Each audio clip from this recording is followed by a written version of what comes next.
आज शनिवार बड़ निউ मार्केट থেকে একটা কেক এনেছে, সেই কেকটা কাটছে। নমস্কার বন্ধুরা, সবার রান্নাঘর ব্লগে সবাইকে স্বাগত। প্রত্যেক বছরই নিউ মার্কেট থেকে কেক আনা হয়, একটু বেশি পরিমাণে আনা হয়, অনেক দিন ধরে বাড়িতে রেখে খাওয়া হয়। নিউ মার্কেটের বেকারির এই কেকগুলো, ফ্রুট কেকগুলো খেতে হয় খুবই অসাধারণ স্বাদের। এত ভালো খেতে যে এক টুকরো খেয়ে মন ভরে না। বড় এইবার একটা ছোট কেকই এনেছে, অনেকগুলো করে কেক নিয়ে আসে। দু টুকরো মেজো ভাসুর আর ননদের কাছে দিয়ে এলো, এক টুকরো ছেলেকে দিয়ে আসছে, আর যে দু টুকরো আছে এক টুকরো আমি নিয়ে নিলাম আর এক টুকরো আমার বর খাবে। কেকটা এত ভালো খেতে, প্রচুর পরিমাণে ড্রাই ফ্রুটস থাকে এর মধ্যে। আজকে সবে একটা ছোট কেক এনেছে, 25শে ডিসেম্বরের সময় আরও অনেক কেক নিয়ে আসবে। এমনিতে সারা বছর তেমন কেক খাওয়া হয় না, এই 25শে ডিসেম্বর বড়দিন উপলক্ষে কেক খাওয়াটা বেশি হয়। এখন মাঝে মধ্যে বাড়িতে দু একটা করে কেক বানাই, খুব বেশি বড় কেক বানাই না, ছোট করে বানাই। সন্ধেবেলা কেক খেয়ে তারপরে রান্নাঘরে গেলাম, একটা কেক বানাবো।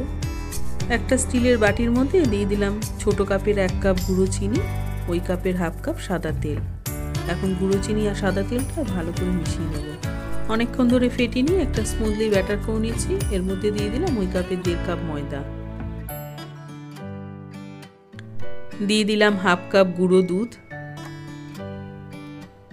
1 চামচ কফি পাউডার, সামান্য একটু নুন, 1 চামচ বেকিং পাউডার, হাফ চামচ বেকিং সোডা, 1 চামচ ভ্যানিলা এসেন্স আর ওই কাপের 1 কাপ নর্মাল জল। এখন সব উপকরণগুলো খুবই হালকা হাতে মিশিয়ে নেব।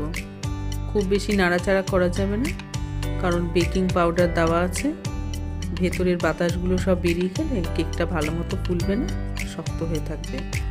ব্যাটারটা ভালো মতো স্মুথলি হয়ে গেছে।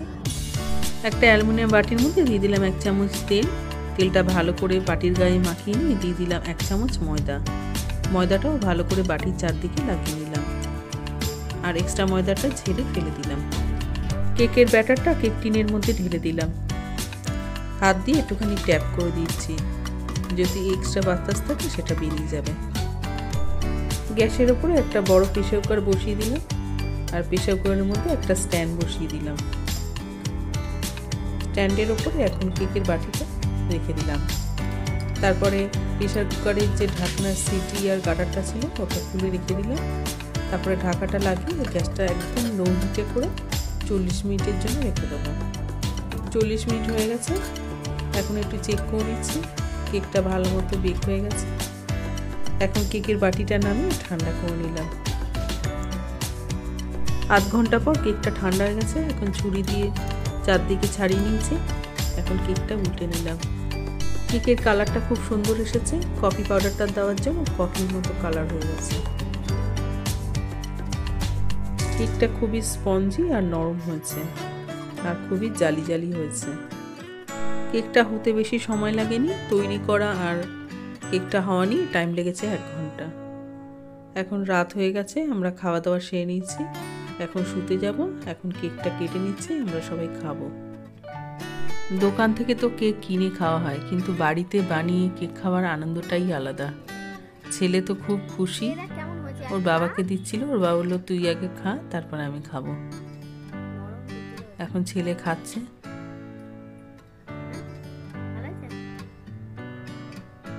ছেলে বলল মা কেকটা খুব ভালো হয়েছে, বললাম দোকানের থেকেও ভালো হয়েছে।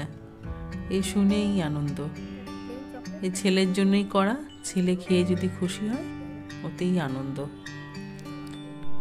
এই কেক বানানো ছেলের জন্যই করা। ছেলে বলল মা বাড়িতে একটু কেক বানাও। ছেলের থেকে উৎসাহ পেয়ে কেক বানিয়েছিলাম।